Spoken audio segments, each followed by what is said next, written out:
On Christmas Eve, she sent a provocative message to her ex, but it was his new girlfriend who saw it. What was meant to be jealousy turned into a forbidden romance that changed 3 lives forever. A story of unexpected passion and true love that will tug at your heartstrings. Subscribe to the channel, give it a thumbs up, and comment on where you're watching from. The sweet aroma of French toast wafted in warm spirals from Maria Anderson's kitchen, her downstairs neighbor, mingling with the scent of an artificial pine tree that permeated the hallway of the apartment building in Brooklyn. Maria adjusted her cherry-red dress for the 10th time, observing her reflection in the mirror of the apartment hallway.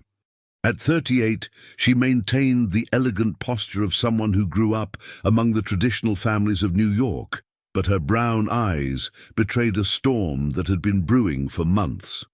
The 2-bedroom apartment on the 10th floor offered a privileged view of the colonial rooftops that still resisted the neighborhood's real estate speculation.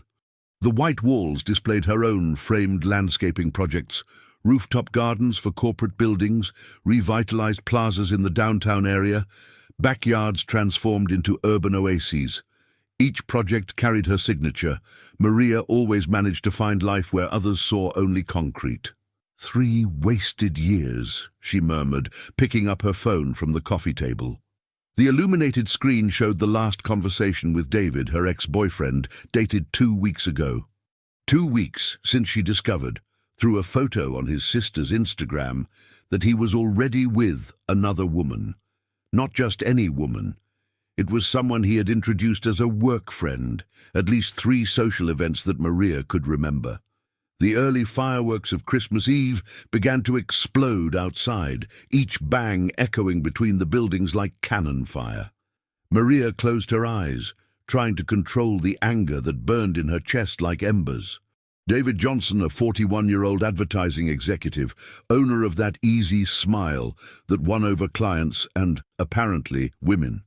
Graying hair at the temples that he claimed gave him mature charm, blue eyes that she once found hypnotic and now recognized as calculating.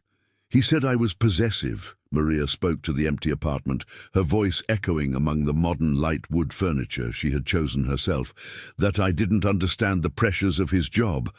Liar, son of a... The sound of WhatsApp interrupted her. It was Sarah, her older sister. Marie, are you coming for dinner tomorrow? Mom is asking if she can make your passion fruit dessert. Maria typed a short reply. Of course, Jew. See you tomorrow. She didn't mention that she was spending Christmas Eve alone, sipping a glass of Argentine red wine that David had left in the wine cellar, wearing the damn red dress he always said complimented her olive skin. She walked to the balcony, where her own plants created an improvised rooftop garden, ferns, snake plants, red anthuriums that bloomed even in the New York winter. The cold December wind swayed the leaves, bringing the distant sound of traffic on Fifth Avenue. New York never slept, not even on Christmas Eve. I'll show him what he lost, she decided, heading back inside. The idea came as an impulse, fueled by wine and indignation. Maria positioned herself in front of the living room mirror, adjusted the neckline of her dress, and raised her phone. The golden light from the lamp created the perfect atmosphere, highlighting her wavy hair cascading over her shoulders and the eyes that sparkled with a mix of defiance and pain. Click. The photo turned out perfect. Maria looked like a powerful woman, someone any man would be crazy to let slip away. She opened WhatsApp, found David's contact and typed, "Look what you lost." Her fingers trembled slightly as she pressed send. It was a completely out-of-character move. Maria had always been the rational one, the balanced one, the one who solved problems instead of creating them. But 3 years of a relationship deserved at least one moment of justified madness. The message was delivered. 2 blue ticks appeared on the screen. Maria felt a bitter satisfaction spreading through her chest. Let him see, let him regret, let him realize he traded a real woman for a mere fling. 5 minutes passed, 10, 15, no response. Maria refreshed the app, checked if the internet was working, looked at the screen again. Nothing. Then, at 11:47 p.m., a response arrived. "Hi, I think you sent this message by mistake, but I have to say, you're absolutely stunning." He really lost out. Maria's blood ran cold. It wasn't David's voice. It was a feminine, delicate, polite voice. With trembling fingers, she checked who she had sent the photo to. Her stomach dropped. Laura Mendonça, the teacher, the other woman, the work friend who appeared smiling next to David in Instagram photos. Maria had saved her contact months ago, during a time when she was still innocent enough to believe they were just colleagues. A time when she even considered inviting Laura for coffee, thinking she could be an interesting friend. "Oh my God," Maria whispered, letting herself fall onto the sofa. "I sent a photo to my ex-boyfriend's mistress." The phone vibrated again. Laura had sent another message. "Sorry to intrude, but can I ask who you are? Your name appears as Maria A. here, and I'm trying to understand how you have my number." Maria looked at the screen, her heart pounding like a drum. She could pretend it was a mistake, block the number, and never think about it again. She could simply ignore it and leave the mystery unresolved, or she could do something completely out of character for the second time that night. "I'm Maria Anderson," she typed slowly. "And you must be Laura. I think we need to talk about David Johnson."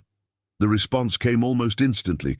"David, my boyfriend, how do you—" "Ex-boyfriend," Maria corrected, typing with a firmness she didn't know she possessed.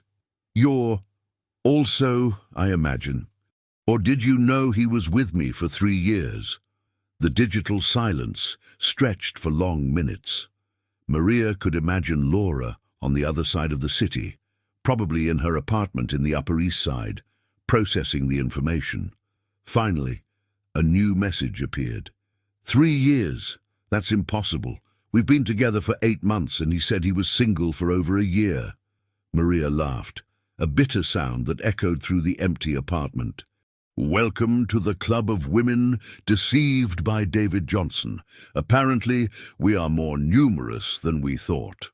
Outside, fireworks continued to explode, each flash coloring the night sky of New York. Maria looked out the window and realized her life had changed completely in a matter of minutes. A mistakenly sent message had opened a door that perhaps should have remained closed forever. But now it was too late to turn back. Maria's phone vibrated incessantly on the marble kitchen counter. It was 2:15 a.m. on Christmas, and she was sitting on the cold floor, leaning against the refrigerator with a cup of coffee that had gone cold an hour ago.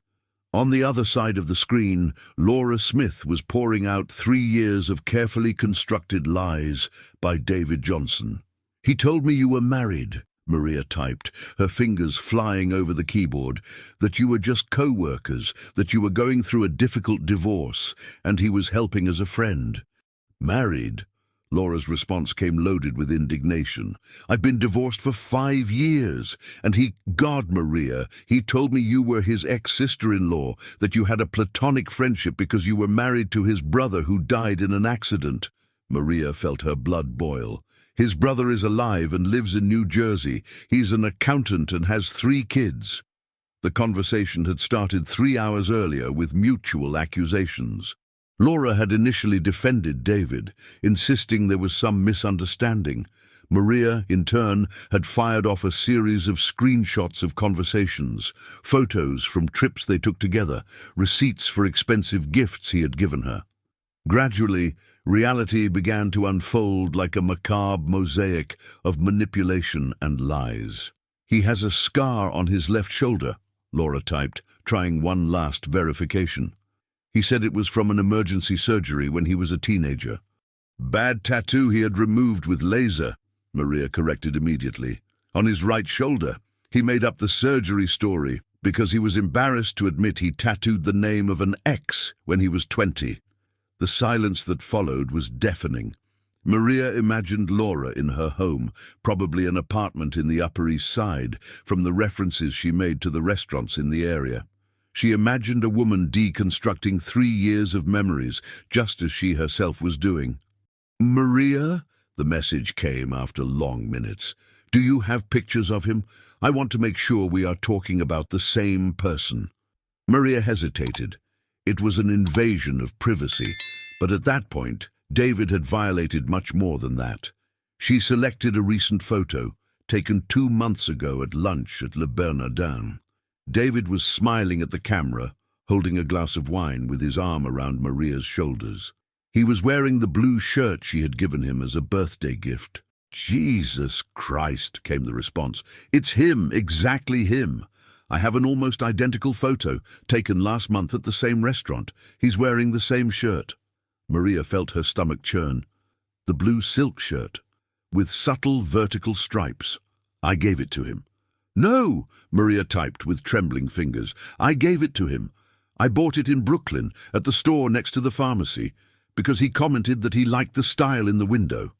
The pause that followed was loaded with meaning. Two women, separated by just a few kilometers in the vastness of New York, discovering they had been supporting characters in the same sordid play. "He always had that gift," Laura finally wrote, "making each of us feel special, unique. Now I realize we were just interchangeable." Maria got up from the floor, her legs tingling after hours in the same position. She walked to the balcony, where the cold December air made her shiver. New York stretched out before her like an ocean of lights, each illuminated window hiding its own stories of love, betrayal, and discovery. "Laura," she typed, leaning against the balcony railing, "can I ask a strange question? What do you look like? Physically, I mean. Strange question, but I'm 35 with brown hair, green eyes, 5'6". "Why?" Maria sighed. "Because I'm 38 with brown hair, brown eyes, 5'5". "He has a specific type, it seems." "It's not just that," Laura replied. "I work in literature. I have a small bookstore. What about you?" "Landscape architect. I work freelance. I have my own office." "Freelancers, financially independent." Laura was connecting the dots. "He always said he admired strong women who built their own lives, and who don't depend on him for anything," Maria added, "who can sustain his fantasy of being the modern man who supports empowered women, but without having to really commit to any." WhatsApp showed that Laura had been typing for several minutes. When the message arrived, it was long. "Maria, I'm going to be honest with you. In the last few months, I was suspicious.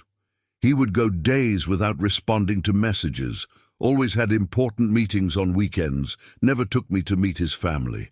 My daughter even commented that she found it strange he never slept at home, always had to leave before midnight. I ignored all the signs because he was affectionate, attentive when he was present. He made a point of giving me expensive gifts, took me to fancy restaurants." Maria felt a lump in her throat. The love-bombing technique, emotional intensity to compensate for physical absence. It was the same with me, 3 years thinking he was a workaholic, that the absences were professional.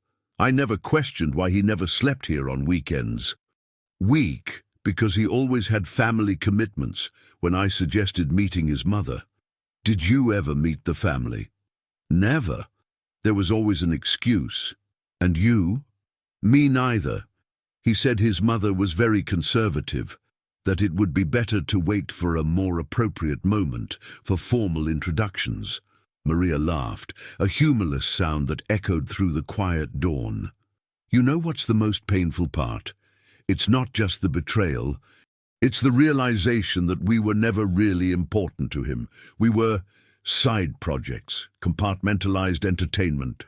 How are you dealing with this? Laura asked. Maria looked at her reflection in the balcony window. The red dress was wrinkled, the makeup smudged, her hair disheveled. She looked like she had aged 10 years in one night. I don't know yet. And you? I'm furious, but also relieved. It's strange to say this, but finally all the pieces fit together. My daughter always said something was off, that he was too polite, too perfect. Teenagers have this instinct for detecting falsehood. You have a daughter? Emily, 16 years old. It's just the two of us since the divorce. She's my absolute priority, so I've always been very cautious with relationships. David seemed secure, stable. Maria felt a pang of something she couldn't identify. Jealousy? Admiration? It must be comforting to have someone who loves you unconditionally. It is. Even when we argue about curfews or allowances, I know she's always on my side. It's a kind of love that doesn't depend on masks or performances. The sky began to lighten on the horizon, painting the low clouds of New York with pink hues. Maria realized she had spent the entire night talking to the woman she should, theoretically, hate. Instead, she felt a strange connection, as if Laura was the only person in the world who could truly understand what she was feeling. "Laura," she typed hesitantly, "I know this is going to sound crazy, but would you like to grab a coffee?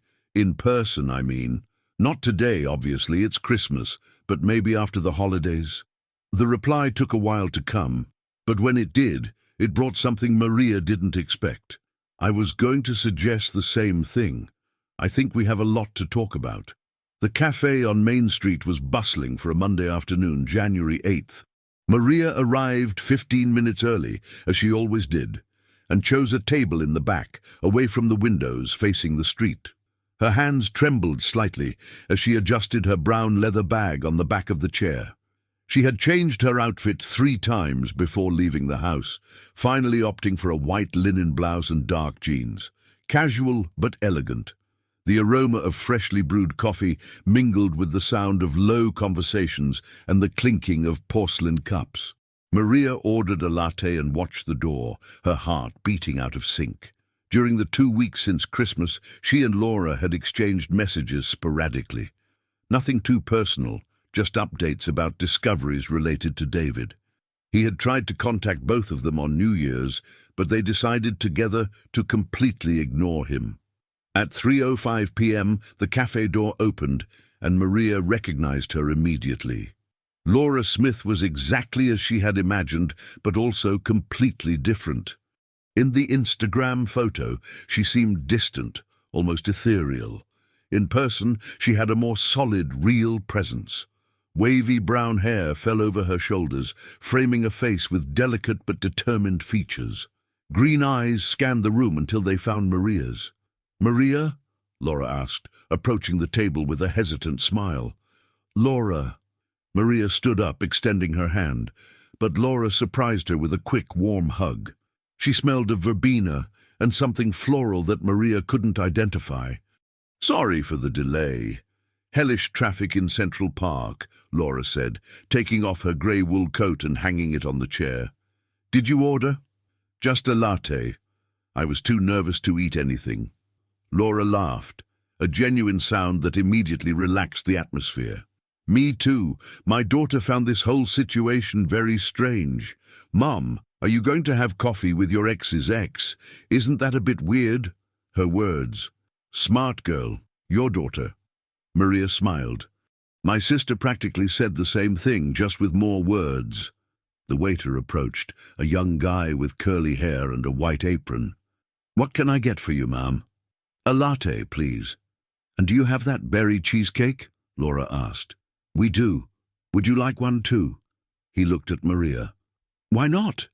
Maria nodded, surprising herself with her own response.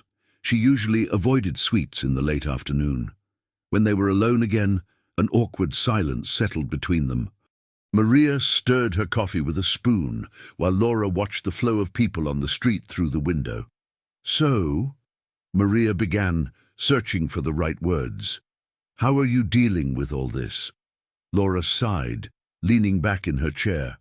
"Honestly, I'm still processing. It's surreal to be here, talking to you as if we were friends. I don't even know how to classify this situation." "Two victims of the same emotional con artist," Maria suggested with an ironic smile. "I prefer survivors." Laura picked up the napkin and began nervously folding it. "You know, Maria, I've spent the last 2 weeks thinking about our conversation, and I realized something. You were the first person who really listened to me about my suspicions. My friends always said I was paranoid, that I was sabotaging my own relationship. Single mothers are always the paranoid ones in the story. Maria agreed. As if our caution is neurosis, not survival instinct. The waiter brought the latte and the pieces of cheesecake. Laura took her fork and took a small bite, closing her eyes briefly. It's delicious. It's been a while since I had something sweet, without feeling guilty. David hated it when I had dessert, Maria confessed, trying her own piece. He said I needed to stay in shape if I wanted to remain attractive to him. Seriously? Laura stopped chewing, looking at her with indignation. What a jerk. Sorry, but what a jerk indeed. Maria laughed, a genuine laugh that surprised her. That's exactly what I thought back then, but I never had the courage to say it out loud. With me, it was the opposite, Laura said, stirring her coffee. He was always encouraging me to eat, saying I was too skinny, that I needed more curves. Now I understand he was trying to mold me to fit his tastes, or to turn us into a version of what he thought he needed at the moment, Maria added. With you, he played the protective guy who cared about your health. With me, he was the free personal trainer. Laura nodded, looking out the window where the jacaranda trees on Main Street were starting to bloom their first purple flowers of summer. Maria, can I ask you a personal question? After everything we've shared, I think you've broken any protocol of formality. Have you ever questioned other things besides your relationship with David? Maria felt her heart race. What are you specifically referring to? Laura hesitated, fiddling with the silver ring she wore on her index finger. It's just that I've questioned my sexuality in the past. I never acted on it. I always thought they were just random thoughts, you know? But after our conversation on Christmas, after feeling that connection, these 2 weeks thinking about you, I wonder if David was just an attempt to convince me that I was completely heterosexual. And the silence that followed was charged with electricity. Maria felt her face heat up, a wave of warmth rising up her neck. I never thought about it before. I was always sure I liked men, but there's something about you that makes me confused. I don't know how to explain it. When we were chatting on WhatsApp, I felt a good kind of anxiety, you know, like when you start to like someone.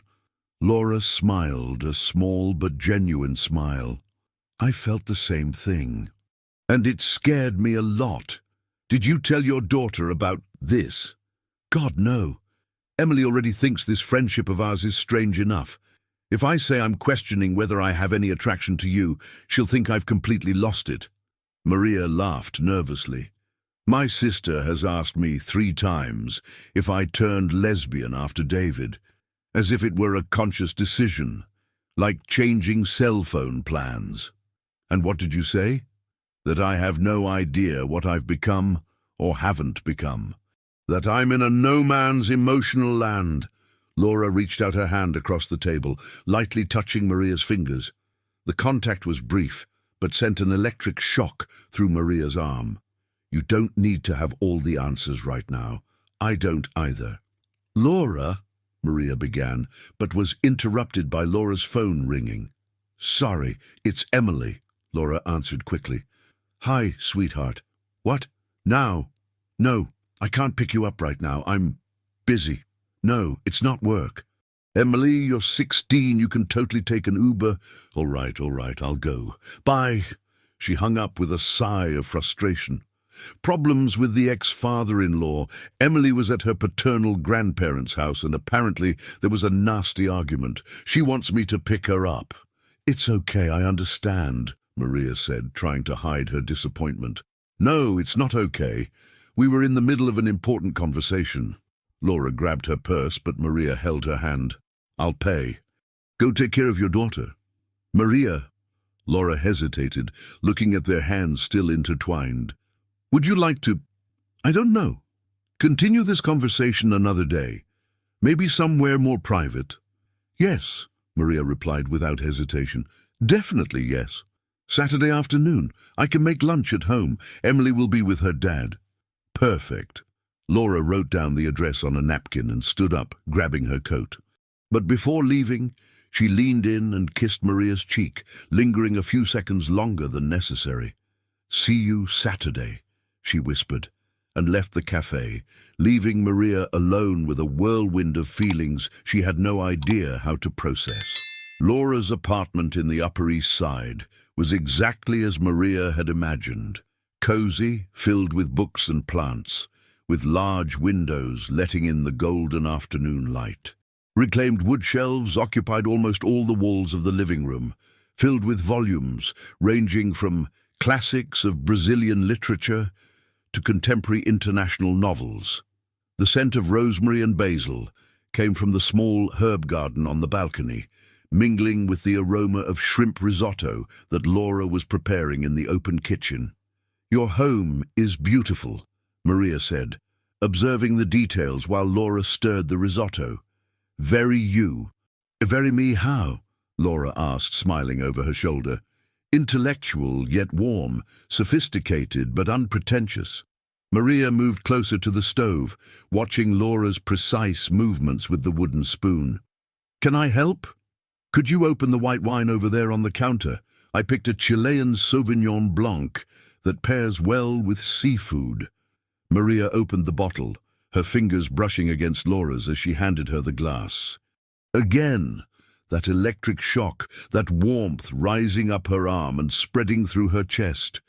They were very close in the small kitchen, and Maria could smell Laura's soft perfume, something citrusy mixed with the natural warmth of her skin. "Maria," Laura said softly, not pulling away, "have you thought about our conversation from last week?" "I haven't stopped thinking," Maria confessed, taking a sip of wine. "And you?" "Neither have I. Emily even asked why I was so distracted. She said I was smiling to myself while looking at my phone." "You smile when you read my messages?" Laura blushed slightly. "I do, and it scares and excites me at the same time." The oven timer went off, breaking the moment. Laura stepped away to take out the garlic bread, and Maria took the opportunity to observe the surroundings more closely. On the nearest shelf, she noticed a section dedicated LGBTQ+ literature, Carol by Patricia Highsmith, Giovanni's Room by James Baldwin, A Clockwork Orange by Anthony Burgess. "Do you read much about identity issues?" Maria asked, pointing at the books. Laura followed her gaze and laughed nervously. "I've bought these books over the years. I've always been interested in the topic, never quite knew why. Maybe I'm starting to understand now." They settled at a small table on the balcony, which offered a view of an inner garden of the condominium where yellow tabebuia trees created a natural frame. The risotto was perfect, creamy, and seasoned just right, and the wine complemented the flavors perfectly. "Tell me about your daughter," Maria asked, trying to ease the tension-filled atmosphere. "Emily is intense, very much like I was at her age, questioning, determined. She wants to study psychology. She says she intends to decipher the human mind, to understand why people make such poor choices. Like your ex-husband, among others." Laura took a sip of wine, looking at the trees. "Her father is a good man, but we were incompatible in every way. We got married because I got pregnant. We tried to make it work for 5 years. When we separated, it was a relief for everyone." "Does she understand that?" "She understands now. At the time, she was confused, angry, but she sensed the tension at home, the silences during dinner, the lack of affection between us. I think she even prefers that I'm alone than to see me unhappy." Maria cut a piece of shrimp, thoughtful. "I never wanted children. I always thought I didn't have a maternal instinct, that I would be a terrible mother. And now? Now I wonder if it was just fear of repeating the patterns of my family. My mother was always distant, critical. My father, a workaholic who only showed up at home to sleep. They weren't exactly inspiring models of parenting." "Maybe you just haven't found the right person to have children with," Laura suggested gently. "Maybe. Maria looked directly into Laura's eyes. Or maybe I haven't found the right person, period. The silence that followed was heavy with meaning. Laura set down her fork, her hands trembling slightly. Maria, I need to tell you something. Last night, Emily asked me a direct question. Mom, are you falling in love with David's ex? I was so shocked that I couldn't respond. And what would you say if she asked again? That, yes, Laura replied without hesitation. That I'm falling in love with you and that it completely terrifies me. Maria felt her heart race. Laura, I know it's crazy.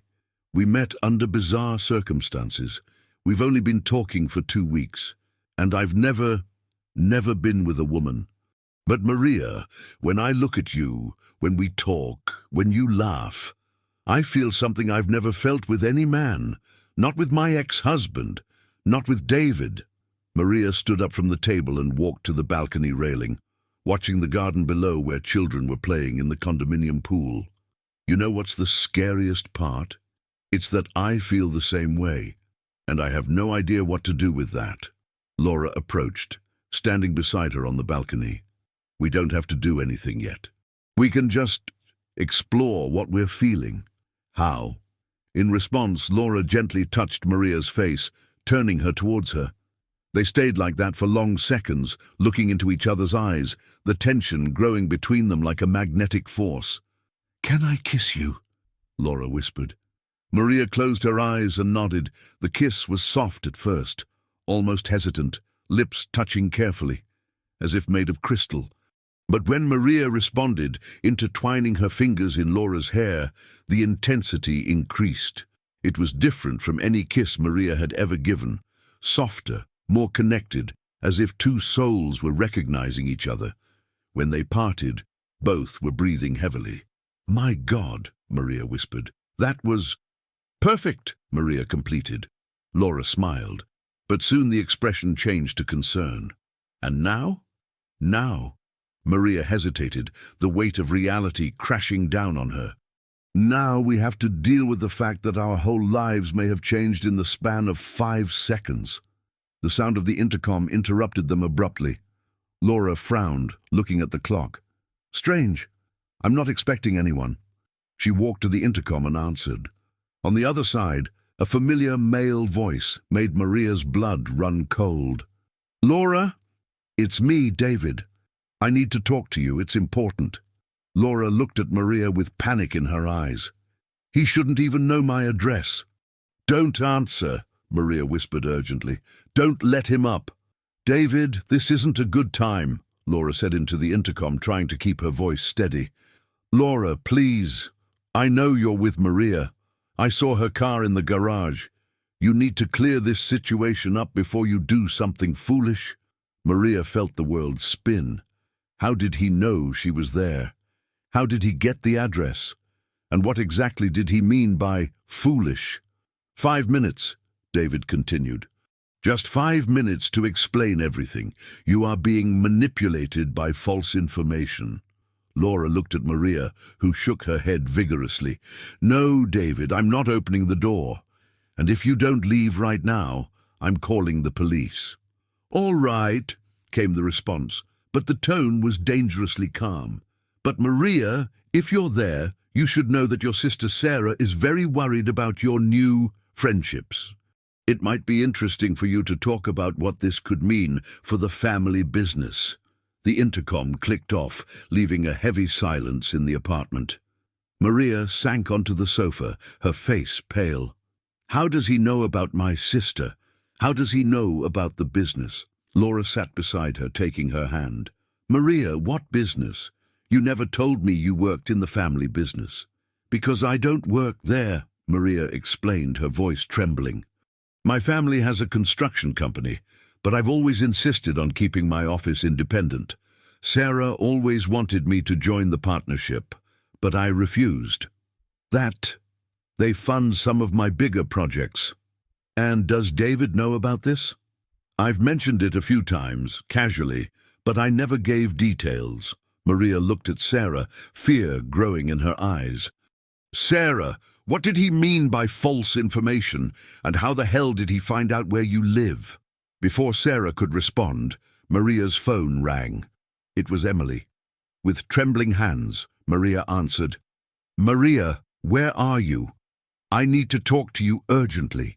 Sarah's office on the 15th floor of Anderson Construction & Sons had a panoramic view of downtown New York. The mirrored towers of the financial district stretched to the horizon, reflecting the golden Sunday sun that insisted on streaming through the windows despite the partially closed blinds. Maria was sitting in the brown leather armchair in front of the imposing mahogany desk, feeling like a teenager called to the principal's office. Sarah, at 42, was a more rigid version of Maria. Same delicate features, same brown eyes. But where Maria had softness, Sarah displayed unwavering determination. Her navy blue suit was impeccable, her hair pulled back in a low bun that allowed not a single strand to be out of place. She paced back and forth behind the desk, her high heels clicking on the wooden floor like an irritated metronome.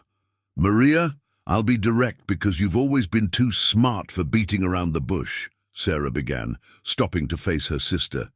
David Johnson came to see me last night. He what? Maria straightened in her chair, feeling her blood boil.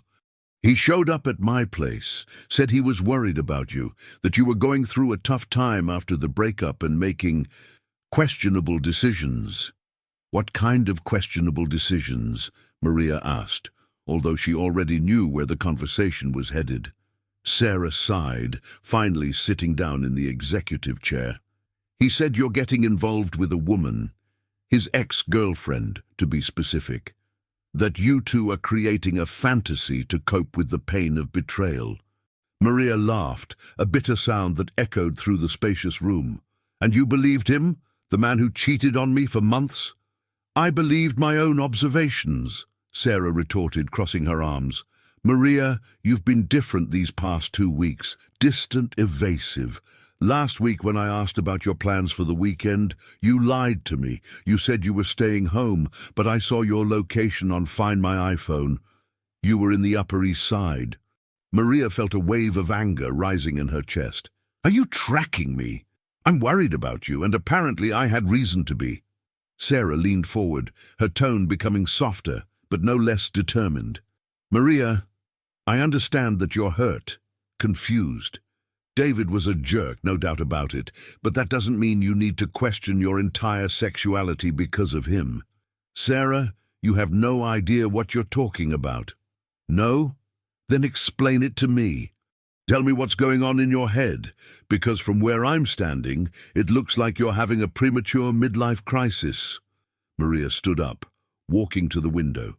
Down below, the Sunday bustle of New York followed its slower rhythm. Families coming from church, young people heading to parks, life going on normally while her world was crumbling. You know what the problem is, Sarah? It's that you all think you know me, that you know exactly who I am, what I like, how I should live my life. But what if you're wrong? What if I'm wrong about who I am? Maria, you're 38 years old. You're not a teenager having an identity crisis. And when exactly is the right time to discover that maybe you've been living a lie your whole life? Maria turned, facing her sister. At 20, at 30? Or is there an age limit for self-discovery that I missed? Sarah sighed, massaging her temples. It's not about age. It's about timing, and about the consequences of your decisions. What consequences? Maria, you know Dad is thinking about retiring, that he wants to expand the construction company to include a landscaping division. You've always been the obvious choice to lead that department. Maria felt her stomach drop. Since when did you become Dad's spokesperson? Since he appointed me CEO and entrusted me with the responsibility of looking after the family's interests. Sarah stood up, walking around the desk to get closer to Maria. Listen, I don't care who you date in your personal life, but you need to understand that we live in a society that still judges. Our clients, our investors, they are conservative. A scandal can affect business. Scandal? Maria repeated, incredulous. We're talking about two adult human beings getting to know each other better, not an extramarital affair or money laundering. We're talking about you getting involved with your ex-boyfriend's ex-girlfriend. In any context, that creates gossip. Add the issue of sexuality, and you have a public relations bomb. Maria laughed, shaking her head. Public relations. Is that what my life has become to you? A corporate image problem? Your life has always been tied to our corporate image, Maria. You're an Anderson. That comes with privileges and responsibilities. And what if I don't want to be an Anderson anymore? The silence that followed was deafening. Sarah blinked several times, as if processing an impossible piece of information. You can't be serious. I'm completely serious. Maybe it's time for me to build my life independent of surnames and family expectations. Sarah walked back to the desk, leaning against the edge. Maria, you're talking like a rebellious teenager. You can't just stop being an Anderson. It's your family, your blood, your legacy. It's my prison, Maria corrected. It always has been. You never asked me what I wanted. You assumed I wanted to follow in everyone's footsteps, marry a man approved by the family, have kids to continue the tradition. And you don't want this? Maria hesitated. The question was more complex than it seemed. I don't know what I want. That's the issue. I've never given myself the chance to find out. Sarah sat back down, looking more tired than irritated this time. Maria, you're letting yourself be carried away by the emotion of the moment. This woman, Laura, you've known her for 2 weeks. 2 weeks? Are you really willing to throw away a lifetime for someone you barely know? I'm not throwing anything away. I'm trying to understand who I really am. And what if you find out that this was all a mistake? A defense mechanism against the pain of betrayal? Maria walked to the door but turned before leaving. What if I find out it wasn't? What if I discover I'm finally on the right path? Maria, wait. Sarah got up again. I need to tell you something. David didn't come here just to talk about you. He has information about Laura that you might want to know. Maria's heart stopped for a second. What kind of information? He said she's going through serious financial problems, that she might be getting close to you out of interest, not genuine feelings. That's ridiculous. Is it? Have you checked her financial situation? Asked about the difficulties with the bookstore? About the debts she might have? Maria felt a cold doubt settling in her chest. Laura had briefly mentioned that the bookstore wasn't doing well, but she hadn't gone into details. Could it be possible that... No, Maria said aloud, more to herself than to Sarah. I'm not going to let you plant that seed of distrust in me. Maria. No, Sarah, I'm not doing this. David has already destroyed 3 years of my life with lies. I'm not going to let him ruin my chance to be happy now. Maria left the room, slamming the door harder than necessary. In the elevator, as she descended the 15 floors, she tried to process everything that had happened. Her family was turning against her. David was spreading doubts about Laura, and she herself didn't know who to trust anymore. The phone vibrated. A message from Laura. How was the conversation with your sister? I'm worried. Maria stared at the screen for long seconds before responding. I need to see you. Can we talk tonight? The reply came immediately. Of course. Come home. Emily is sleeping at a friend's house.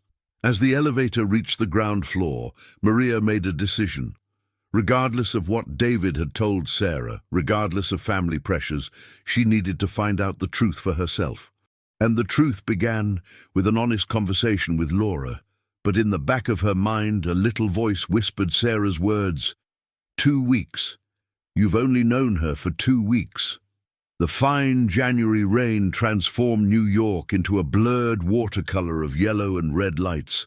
Maria drove through the wet streets of the Upper East Side with her heart racing, Sarah's words echoing in her mind like a disturbing mantra. Serious financial problems. Might be getting close out of interest. You've only known her for 2 weeks. Laura's apartment was lit up when Maria arrived. She took the elevator, watching her reflection in the mirror. hair damp from the rain, eyes red from crying in the car, an expression that carried the weight of unspoken doubts. When Laura opened the door, she was wearing an oversized t-shirt and sweatpants, her hair pulled up in a messy bun. "Maria, my God, you're soaked," Laura said, pulling her inside. "Come in, I'll get you a towel." The apartment looked different from her last visit. Papers were scattered across the coffee table, documents, bank statements, official letters with bank letterhead. Laura noticed Maria's gaze and quickly began to gather the papers. "Sorry for the mess. I was organizing some work stuff." "Work or financial problems?" Maria asked, the question coming out harsher than she intended. Laura paused mid-motion, a stack of papers in her hands. "What?" "David told my sister that you're having serious money problems, that you might be getting close to me out of interest." The silence that followed was heavy with tension. Laura slowly placed the papers on the table and turned to face Maria. "And do you believe him?" "I don't know what to believe," Maria replied, taking off her wet coat. "My sister told me that you might be using me, that 2 weeks aren't enough to really know someone. And when I come here and see bank documents scattered—" "Do you think I'm trying to scam you?" Laura asked, her voice low but filled with pain. "I don't know what to think. You mentioned that the bookstore wasn't doing well, but you didn't say how serious the situation was." Laura walked to the window, watching the rain run down the glass. "Do you want to know the truth? The whole truth?" "Please." Laura took a deep breath and turned around. "The bookstore is going bankrupt. I'm 3 months behind on rent. 2 suppliers are threatening to cut off supplies, and the bank is pressuring me to renegotiate a loan I took out to renovate the space last year." Maria felt her stomach drop. "Why didn't you tell me?" "Because I'm ashamed. Because I'm a 35-year-old woman who can't keep a small bookstore running in a city of 12 million people. Because admitting financial failure on a second date isn't exactly the best strategy for winning someone over." "Laura, and you know what's the most ironic part?" Laura continued, her voice beginning to tremble. "I was gathering the courage to tell you everything tonight. I was organizing the papers to show you exactly what my situation is, because I felt that whatever this is, was getting serious enough to have no secrets." Maria looked at the documents scattered on the table. Now she could see they were bank statements, collection letters, income and expense spreadsheets. Maria took a deep breath, her hands trembling. "How much do you owe?" $120,000. Maria replied without hesitation. $80,000 from the bank loan, $25,000 to suppliers, and $15,000 in overdue rent. Jesus Christ.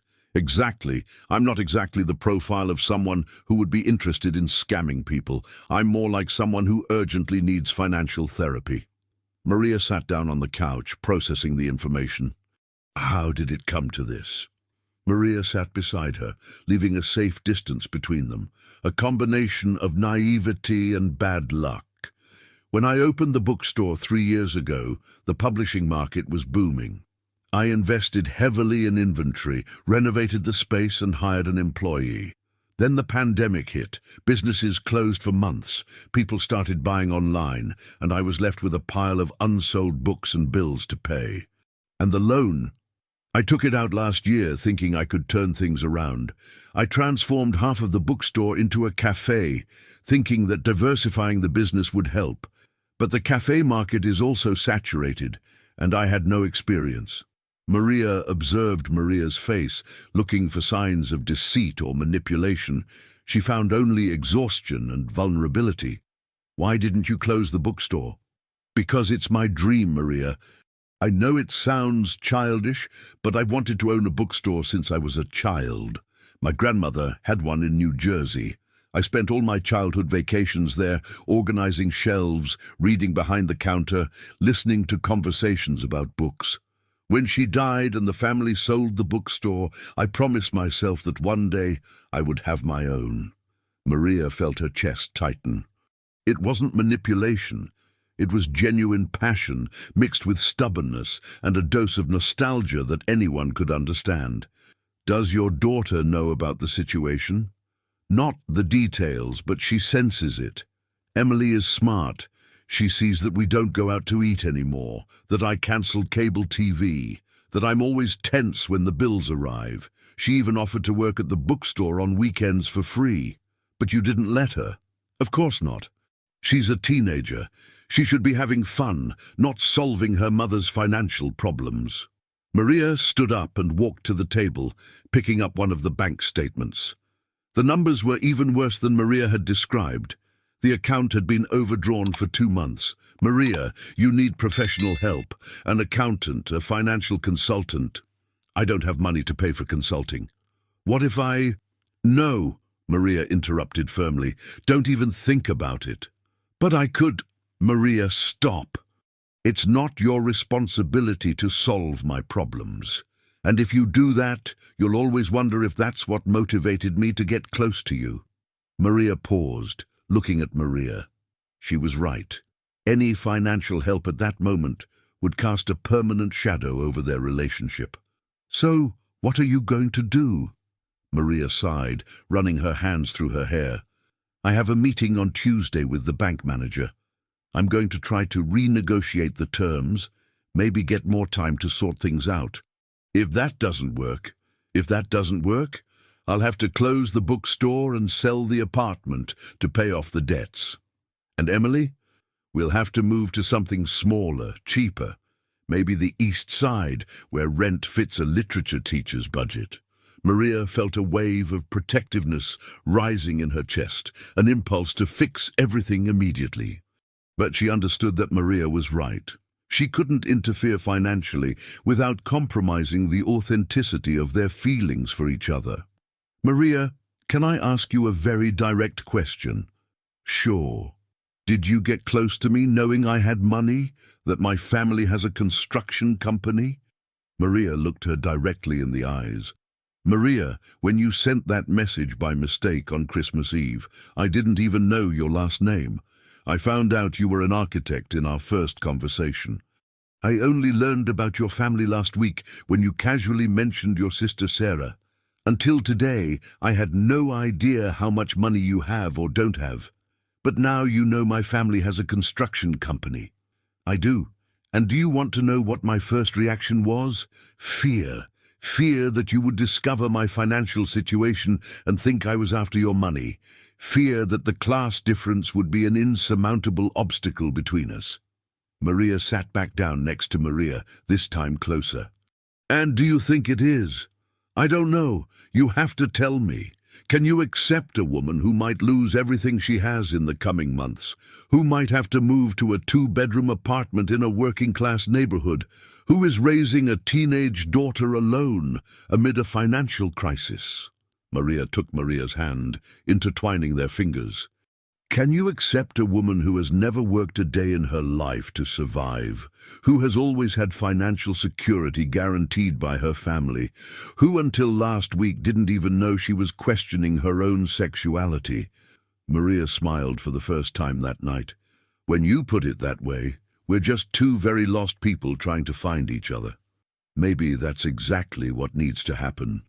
They sat in silence for a few minutes, listening to the sound of the rain against the window. Finally, Maria spoke. Maria, regardless of what happens with the bookstore, with me, with anything, you'll be okay. You and Emily. You two are stronger than you realize. How can you be so sure? Because any woman capable of raising a daughter alone, running her own business, and still finding the energy to fall in love with a confused stranger like me, that woman can survive anything. Maria leaned in and kissed Maria softly. It was a kiss different from the first, less hesitant, more desperate, filled with the urgency of someone who knows time may be running out. When they pulled apart, Maria whispered, "What if everything goes wrong?" "Then we face the wrong together," Maria replied. "If you want."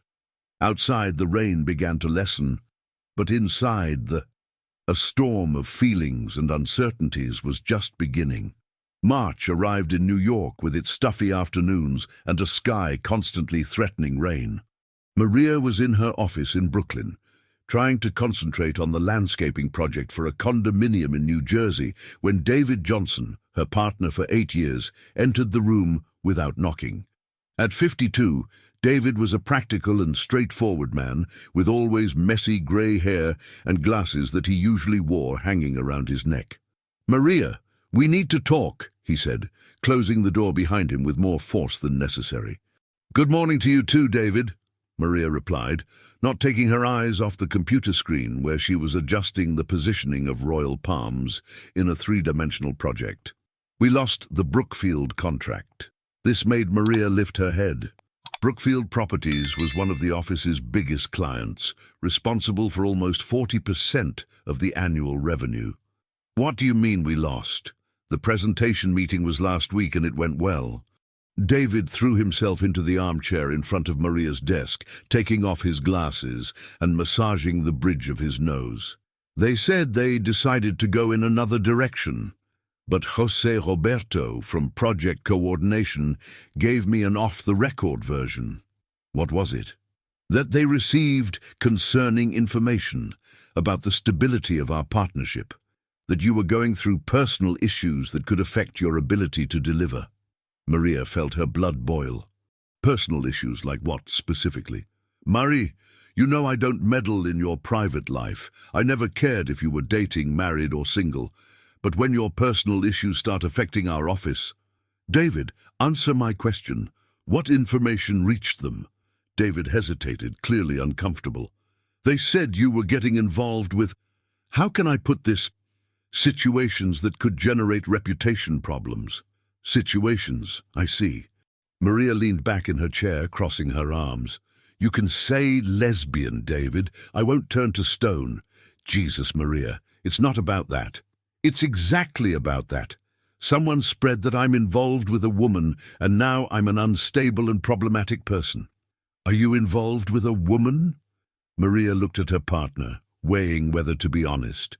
David had always been an open-minded man, supporting her in all her professional decisions over the years, never showing prejudice. But he was also a pragmatic businessman who cared about results. "I'm getting to know someone who happens to be a woman," Maria replied cautiously. "Raphael's ex-girlfriend?" Maria stood up abruptly. "How do you know that?" "Because he came here last Friday. He said he was worried about you, that you were making impulsive decisions after the breakup. He came here, to our office. He arrived saying he was a family friend, that he had Julia's permission to talk to me about your outbursts." "My outbursts." Maria began to pace back and forth in the room, anger growing with each second. "And you believed him?" "I neither believed nor disbelieved. But Maria, look at you in the last few weeks. You're different, distracted, arriving late, leaving early. Yesterday you completely forgot about the meeting with the client in Moema." Maria stopped, running her hand through her hair. It was true. She had missed the meeting because she was with Laura at the hospital, where Emily had been admitted with an anxiety attack that they later discovered was just an allergic reaction to a medication. "David, I'm going through a transition period in my personal life. That doesn't mean I'm going to abandon my work. Doesn't mean you won't either. Marie, you're an excellent professional, but you're clearly somewhere else. And now this is affecting our reputation in the market." Maria sat on the edge of the desk, looking out the window at the traffic on Main Street. Down below, heterosexual couples walked hand in hand, without anyone questioning their professional stability. "What are you suggesting?"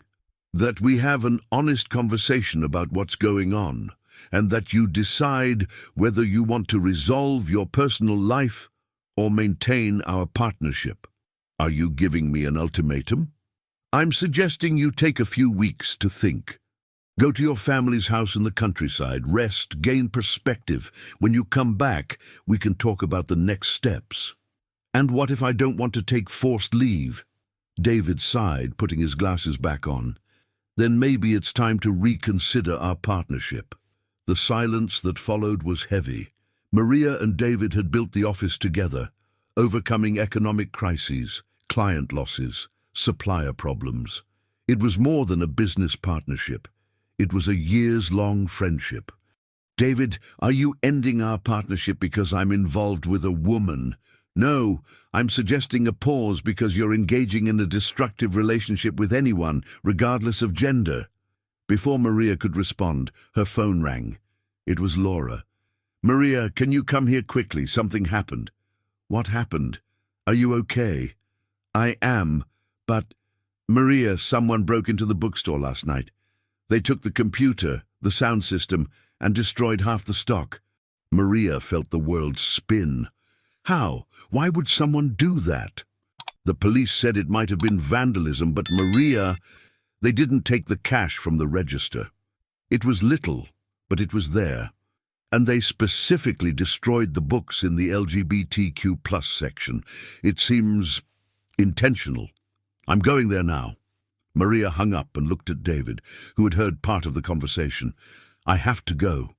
An emergency has come up. Of course you do, David said, but the tone was one of resignation, not understanding. There will always be an emergency with her, right, Maria? That's how dysfunctional relationships work. There's always a crisis that needs your immediate attention. Maria paused at the door, turning slowly. David, you just suggested that that Laura orchestrated vandalism at her own bookstore to get my attention?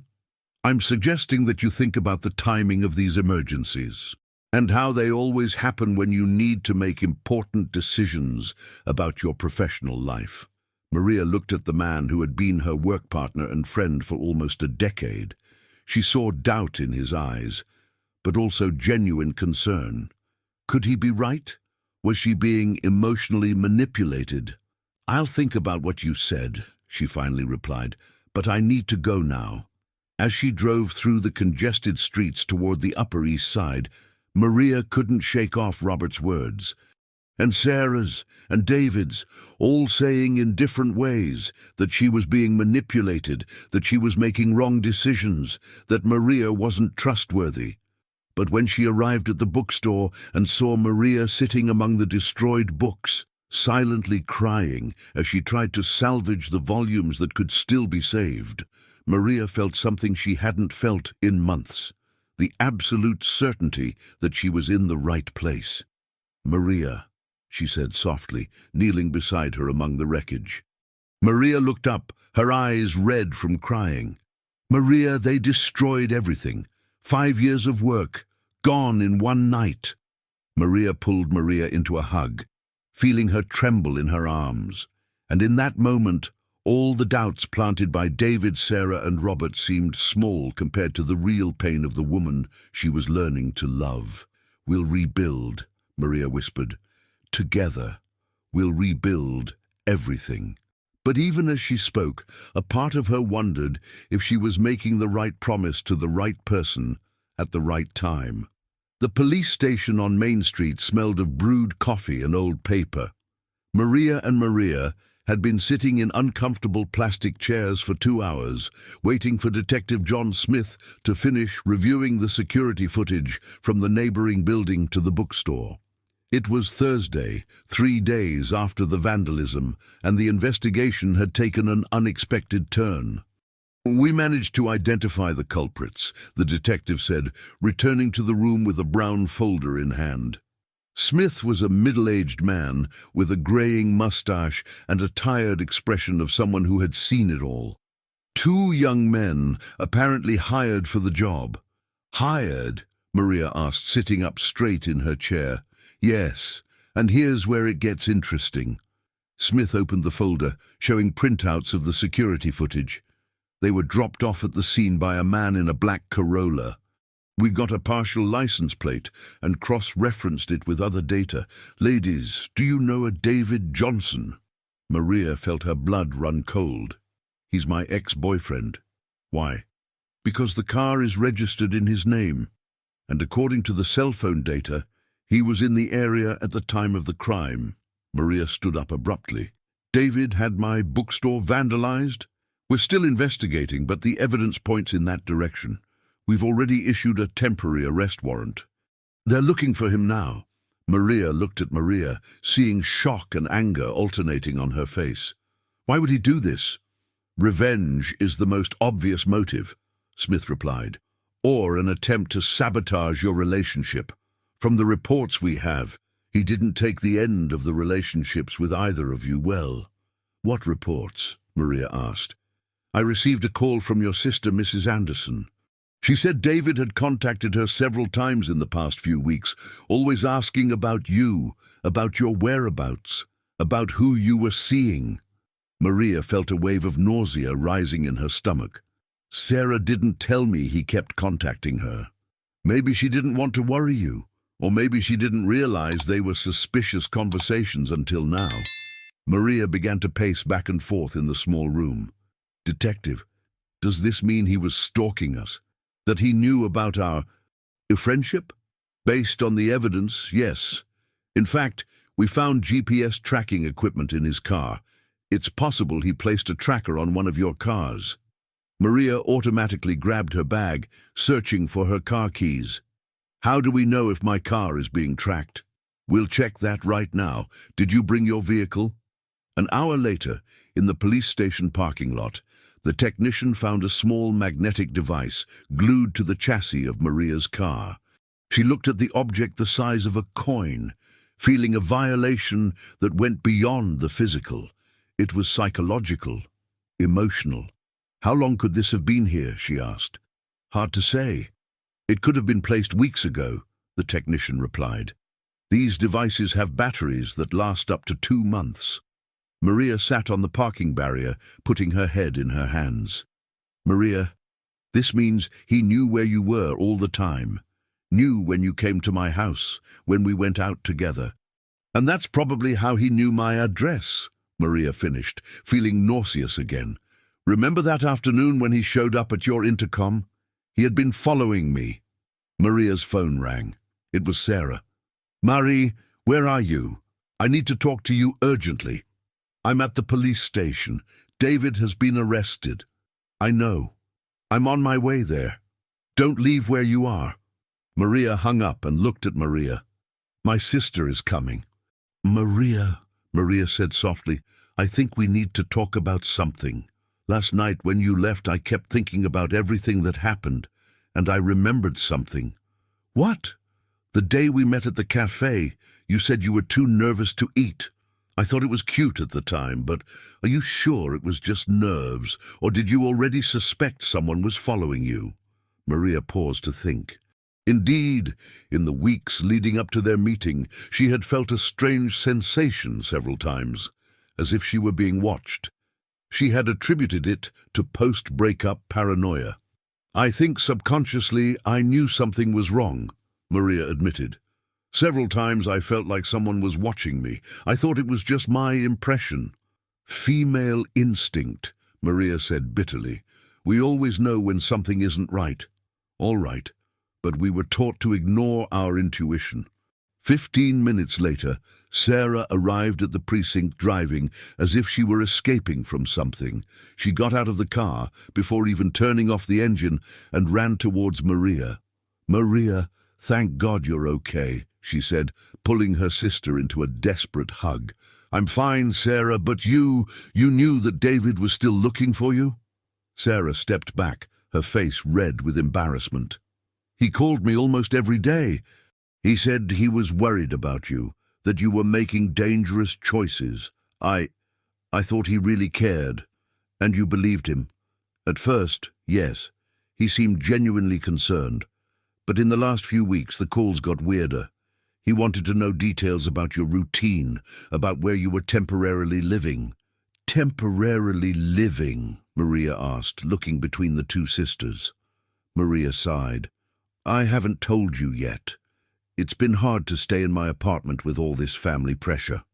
I've been sleeping in hotels some nights. Maria, why didn't you tell me? You could stay at my place, because I don't want you to feel obligated to solve my problems too. Sarah looked at Maria with an expression that mixed curiosity and something that could be respect. You're Maria? I am. I need to apologize to you. I believed terrible things that David said about you, that you were taking advantage of Maria's vulnerability, that you had financial interests. Sarah, Maria interrupted, did you tell this to Robert too? I did, and to a few other people. Sarah lowered her eyes, visibly embarrassed. Maria, I thought I was protecting you. David was very convincing, said you were being manipulated, that he had proof. What proof? Edited WhatsApp conversations, out-of-context photos, documents that seemed to show that Maria was investigating your financial situation. Sarah looked at Maria.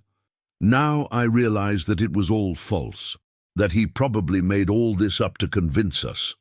Maria laughed, a sound without humor. He really thought of everything, didn't he?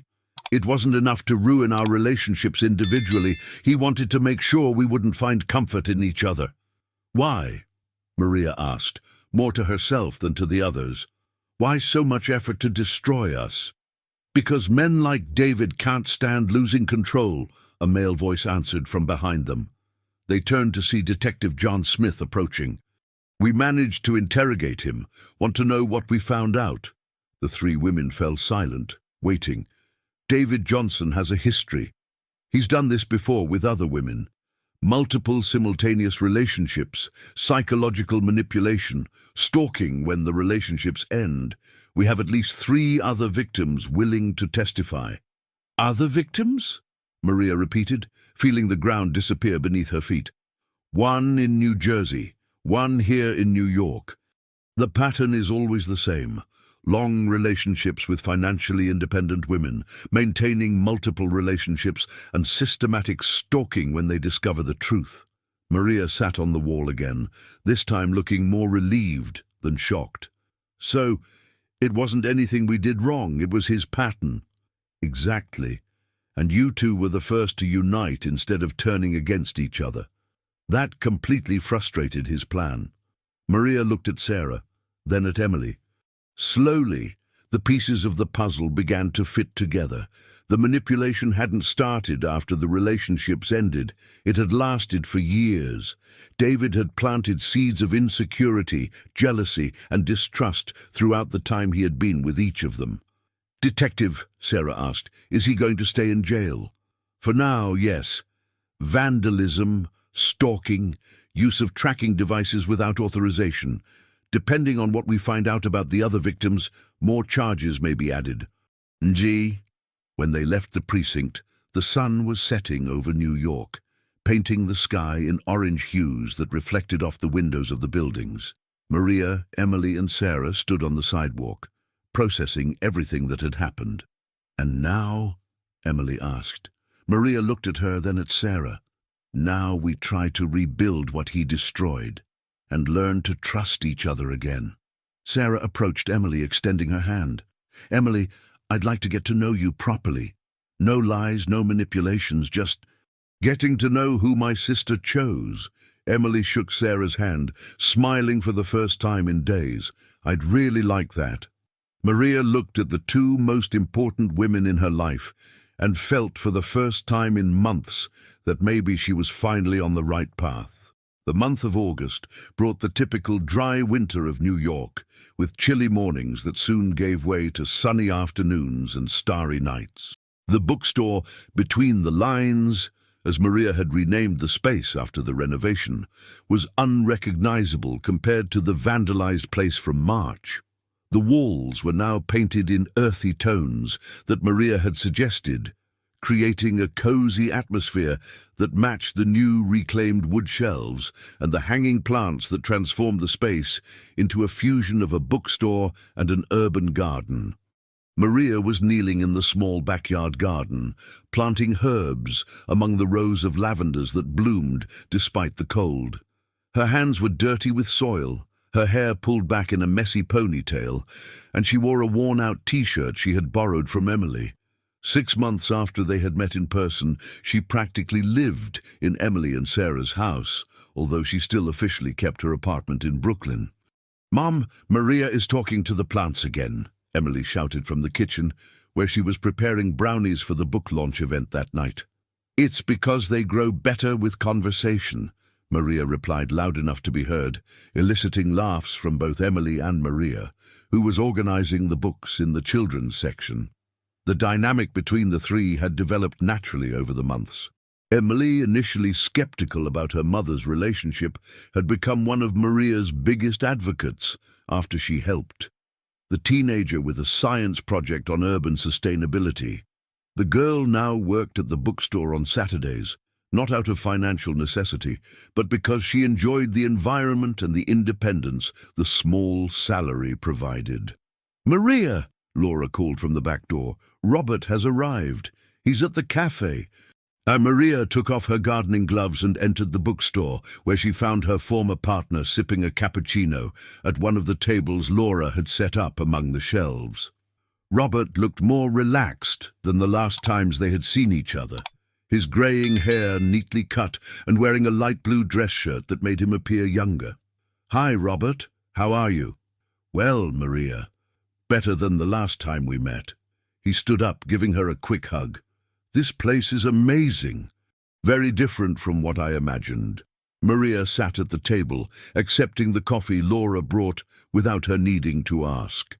Small gestures like this had become natural between them. Laura knew Maria liked her coffee stronger in the late afternoon, and Maria knew Laura preferred tea when she was nervous. "Robert, you said you had a proposal for me." "I do. But first, I want to officially apologize for what happened in March. I was worried about the business, but mostly scared of changes I didn't understand. I let fear speak louder than our friendship. You don't need to apologize. You were protecting our 8 years of work. I was being prejudiced and controlling. Sarah helped me understand that when she reached out to explain the whole situation with David." Robert stirred the sugar in his coffee, clearly embarrassed. "Maria, in all these years working together, you never gave me reasons to doubt your professionalism. I had no right to question that, just because your personal life took a direction I didn't expect." Maria looked around the bookstore, where some customers were browsing books among the plants, creating exactly the atmosphere she and Laura had envisioned. "Robert, I've learned a lot in the past few months. About myself, about relationships, about priorities. But I've also learned that I don't need to choose between personal and professional life. I can have both. That's exactly what I want to talk about. Maria, the office isn't the same without you. I try, but I don't have your eye for detail, your sensitivity to spaces. I'm losing clients. And you want me to come back? I want to propose a different partnership, more flexible. You can work from wherever you want, at whatever hours you want, as long as we maintain the quality we've always had. And, Robert hesitated, I would like to include projects like this one here, spaces that blend commercial with urban nature." Maria looked at Laura, who was assisting a customer in the poetry section, her graceful movements among the shelves she knew by heart. "Did you talk to Laura about this?" "I did. She said the decision was completely yours, but she would be happy if you went back to doing what you love." "And would she?" "Maria," Laura approached the table, "you love landscaping. It's obvious when you talk about projects, when you're working with soil, when you sketch gardens in the margins of the books you're reading. I don't want you to abandon your career because of me. It wouldn't be because of you. It would be because priorities have changed." "But they don't need to change drastically," Robert interjected. "Look at what you've created here. It's landscaping applied to cultural spaces. It's innovation. I would like to offer this to other clients." Maria stood up, walking to the window that faced the street of the Upper East Side. Outside, executives were leaving their offices. Couples were dining in restaurants, urban life happening at its usual fast pace. But inside, there was something different, a fusion of nature and culture between professional and personal growth. "Robert, I would agree to work with you again under some conditions." "What conditions?" "First, Laura would be a consultant for all projects involving cultural spaces. Second, I work 3 days a week in the office, 2 days here. Third, no comments about my personal life or relationships." Robert smiled. "I accept all of those, but I have a fourth condition. What is it? That you teach me how to make coffee as good as this. Our office has turned into a culinary tragedy without you. Maria laughed, feeling a lightness she hadn't experienced in months. Laura, what do you think? I think I'm curious to see Maria's business side. And it would be fun to invade the corporate world with plants and literature. Emily approached the group, carrying a tray of brownies. Are you talking about work again? How boring! We're talking about how to make work less boring, Maria explained, grabbing a brownie. Emily, how do you think it would be to work in a place that mixed gardens with offices? It would be cool, especially if there was good Wi-Fi and free coffee. The teenager sat in a nearby chair, as naturally as if she were part of the conversation. But you're not going to become workaholics, right? Because I like how things are now. Maria looked at Emily, then at Laura, then at Robert. In recent months, she had discovered that family could have completely different configurations than she had imagined. That love could arise from the most unlikely situations. That rebuilding could sometimes be better than starting from scratch. We're not going to become workaholics, Maria promised. We're just going to blend the things we love better. Later that night, after the launch event that gathered about 50 people, including local writers, regular customers, and curious neighbors, Maria and Laura were cleaning the bookstore while Emily finished her homework at a table in the back. Are you sure about Robert's proposal? Laura asked, putting away the last of the folding chairs. I am, but mostly I'm sure about us. And about this place. Maria gestured to the space around them.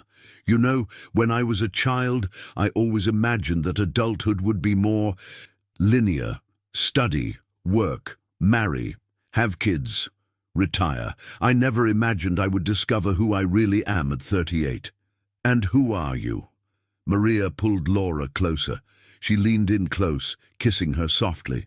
I'm someone who loves dirt under my nails, books scattered around the house, strong coffee in the morning, and chamomile tea before bed. Someone who loves an amazing woman and her equally amazing daughter. Someone who is learning that family is what we choose to build. And I'm someone who sends messages to the wrong number and discovers that sometimes the mistake is the only way to get it right, Sarah replied, smiling. From the back of the bookstore, Emily shouted, Are you going to keep talking about romantic nonsense all night, or can we go home? I have a math test tomorrow, and I need someone to explain quadratic equations to me. Maria and Sarah laughed, turning off the lights and closing the bookstore. Outside, New York continued its nightlife, but for them, the day had been perfect in its everyday imperfection. As they walked home, because now Maria finally knew where home was, she thought about how a mistakenly sent message on Christmas Eve had completely changed the course of her life.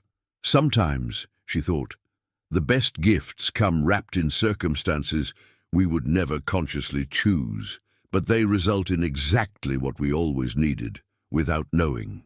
The month of September arrived in New York with its first spring rains and the awakening of the yellow tulips that Maria had planted in the small garden in front of the bookstore.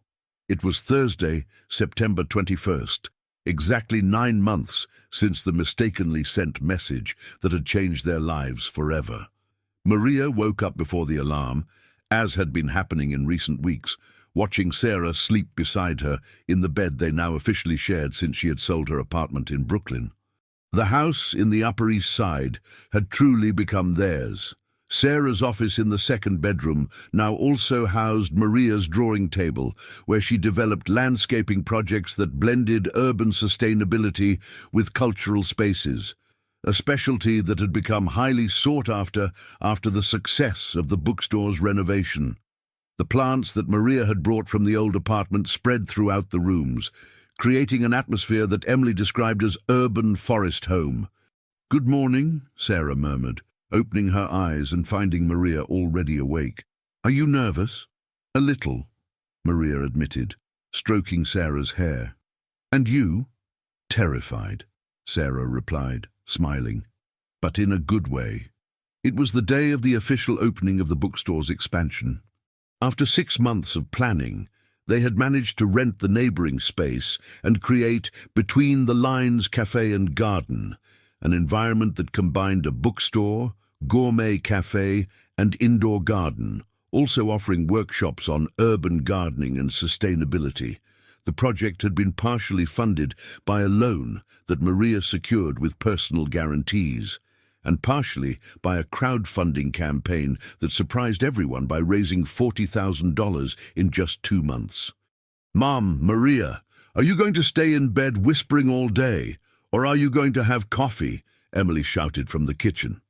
Now 17, the teenager had grown in maturity as much as in height, naturally taking on the role of the eldest daughter who cared for her 2 adult child mothers, as she affectionately put it.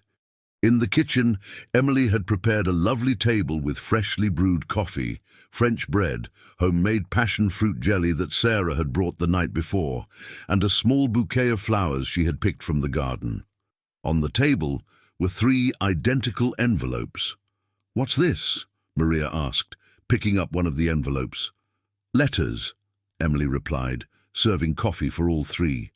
"One for each of you. I wrote them last night because I wanted you to know how I feel about all of this." Sarah opened her envelope first, reading silently. Her eyes filled with tears, and she pulled Emily into a tight hug. Maria opened hers. "Maria, when you came into our lives, I thought you were just another girlfriend of my mum's who would leave after a few months. But you stayed. You stayed when the bookstore was vandalized, when we had money problems, when I was bratty and rude because I was scared to get used to you and have you leave like everyone always does. You didn't leave. You planted a garden in our home, taught my mum to trust herself again, and showed me that family isn't about who shares DNA with you, but about who shares dreams. Thank you for sending that wrong message to the right person. With love, Emily. P.S. If you 2 break up, I'm keeping you and sending my mom away." Maria laughed through her tears, pulling Emily into the embrace that Sarah had started. The 3 of them stayed like that for a few minutes, a tangle of arms and emotions that had become a natural routine in recent months. "All right," Emily said, pulling away and wiping her eyes. "No more drama. We have a bookstore to open, and I'm not showing up in photos looking like someone who cried." 2 hours later, Between the Lines Cafe and Garden was filled with people. Sarah had arrived early with a team of waiters hired for the opening. Robert had brought several clients from the architecture office, and Mrs. Conception, Maria's neighbor, had shown up with a chocolate cake that was left over from her grandson's birthday. The local press was also present. The regional newspaper had taken an interest in the story of the bookstore that had been reborn after an act of vandalism. Maria watched everything from the small balcony on the 2nd floor that they had transformed into an outdoor reading area. Downstairs, Sarah was animatedly talking to a journalist, explaining how the concept of merging literature and urban nature had come about. Emily circulated among the guests with a tray of brownies, behaving with the ease of someone born to be a hostess. "Impressive," said a voice behind her. Maria turned and found Sarah carrying 2 glasses. Maria took a sip of sparkling wine. "What's impressive? You, Laura, all of this." Sarah gestured to the bustling space. "Maria, I've apologized to you several times over the past few months, but I want to say it once more. I was wrong. Completely wrong about everything." "Sarah, no. Let me finish. I was so worried about protecting you from a situation I thought was dangerous that I couldn't see that you were finally building the life you've always deserved." Maria picked up her glass of sparkling wine, watching the bubbles rise to the surface. "You know, Sarah, I was also wrong about many things. I thought I had to choose between family and happiness. But I've learned that I can have both. I just need to redefine what each means to me. And redefining means... It means that my family now includes an amazing woman and her equally amazing daughter.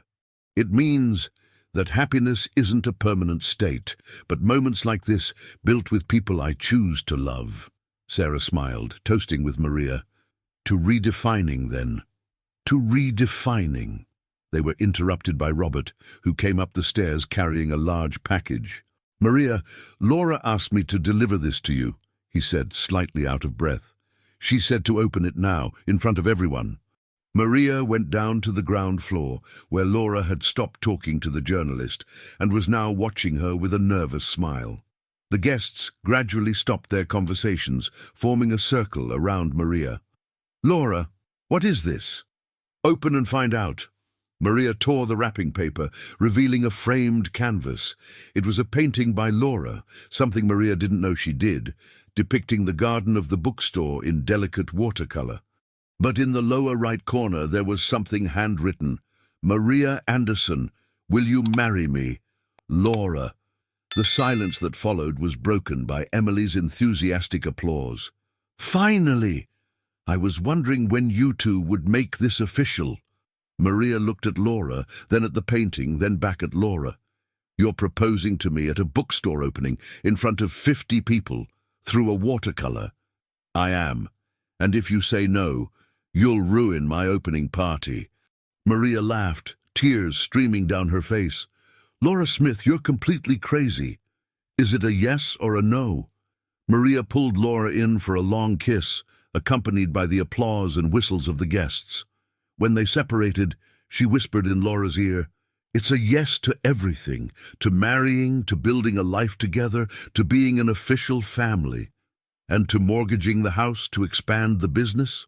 Laura whispered back playfully. "We'll talk about that after the honeymoon." The party continued until the early evening, with impromptu speeches, plenty of food, and the feeling that something important was being celebrated. Not just a business expansion, but the birth of a new configuration of family and love. When the last guests left and they finally closed the bookstore, Maria, Laura, and Emily sat in the backyard garden, gazing at the stars that could still be seen despite New York's light pollution. "So," Emily said, chewing on the last brownie from the tray, "when is the wedding? Can I be the maid of honor? Can I pick my own dress? And are you going to have a honeymoon somewhere nice?" "Calm down, Emily," Laura laughed. "One thing at a time." "But I'm already thinking," Maria said, pulling Laura and Emily closer on the garden bench. "How about a wedding right here in the garden at the end of the year? Simple, just family and close friends." "At Christmas?" Laura asked. "Christmas Eve, exactly 1 year after the message that started all of this." Laura looked at Maria, then at Emily, then at the garden around them, where the plants that had grown together created a small oasis in the middle of the metropolis. "You know what? I think that would be perfect." And as New York continued its nightlife around them, the three embraced in the garden that symbolized everything they had built together: growth, patience, mutual care, and the certainty that sometimes the best destinations are those we never planned to reach. 9 months after a mistakenly sent message on Christmas Eve, Maria finally knew exactly where she belonged. There, in that garden, with those two women building a love that grew like the plants, slowly, with care, but with roots deep enough to last through all seasons.